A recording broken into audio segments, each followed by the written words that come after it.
particularly, why did I say that?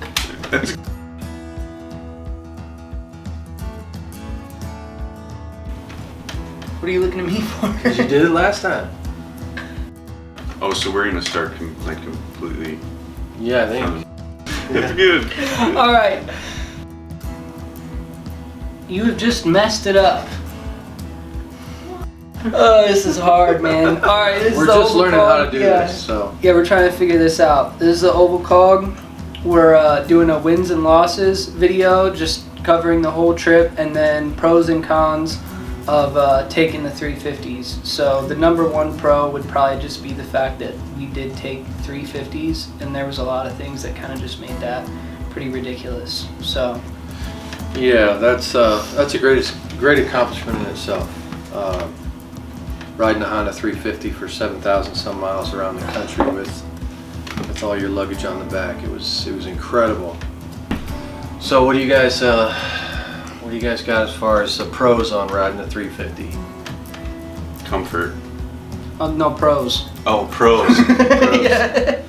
Yeah, I mean it is comfortable in the sense that it's lightweight and jockeyable, but Yeah. I don't want to lie. I mean, Pros. It's lightweight. yeah. It's lightweight. lightweight.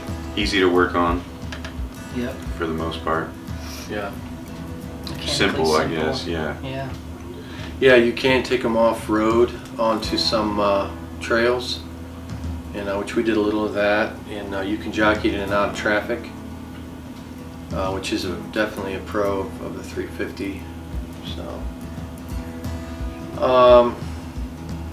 There's a lot more cons than pros. yeah. Not many more pros come to mind about them. I mean, I would do it again on the 350, Yeah. But Definitely not going to sell it to anybody though. I was talking to somebody yesterday, and they said after you do 1,000 miles on a motorcycle, they call you an iron butt. So I think we've got platinum. Times 7. Yeah. Platinum. We have platinum cans. Anyway, I think maybe even getting parts too. Yeah. I mean, yeah, the bike's 50 years old, but I mean, people got parts. I mean, we got parts overnighted from Common Motor,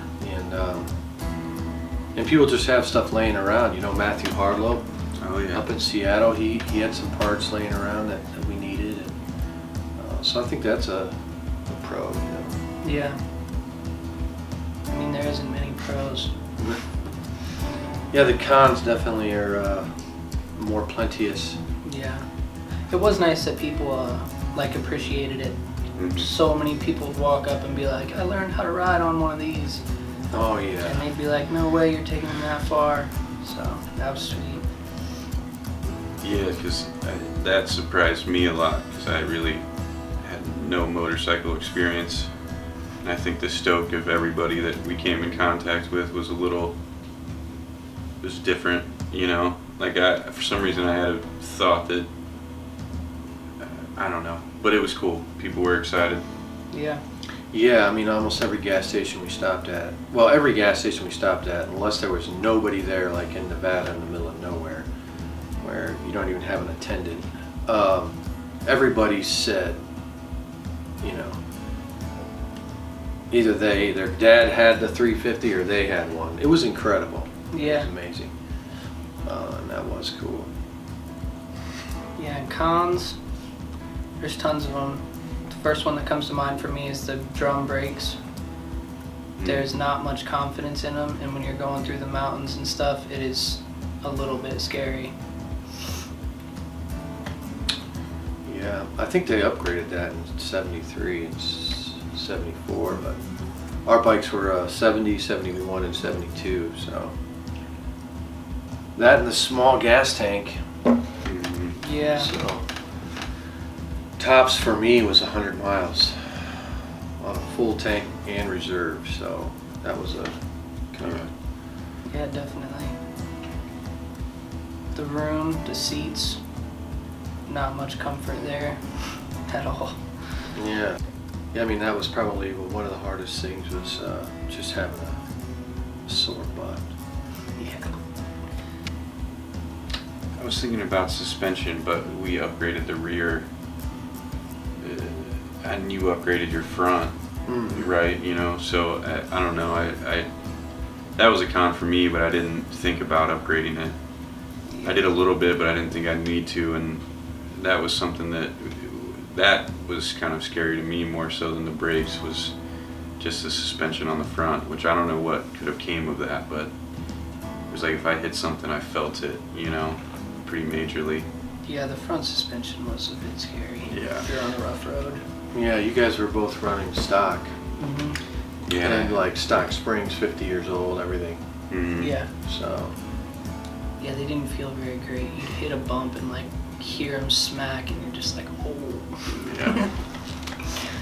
Yeah, I had upgraded mine with 91 Suzuki Katana shocks, which they were really super nice. I think it made a huge difference that I wasn't aware of.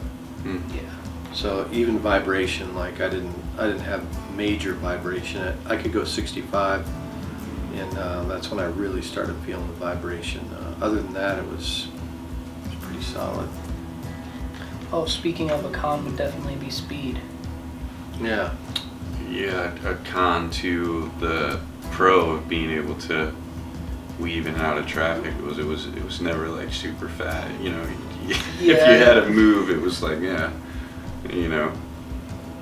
Yeah, 60 was like top comfortable speed, 60 miles an hour. And when we put a larger front sprocket, one tooth larger on the front to get our RPMs down, you know, but still top speed comfortably was 60 for all of us. Yeah. Yeah. Yeah, I mean, it would go 65, 70, but I just didn't feel right about holding it there. Like, it just felt unsafe going that fast. Yeah. That's definitely a con, yeah. So, you know, the charging system is, we didn't have too much of a problem.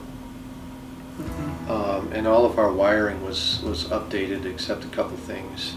But that would be a con as well if you were, you know, using old wiring. You probably should change it up. Yeah, don't use old wiring. Yeah. So that's one of the things we're going to talk about in wins and losses. You know, because we had some pretty significant problems along the way. And we did overcome them, but you know, it's part of the journey. But I mean, if we're going into wins and losses, you know, take it away.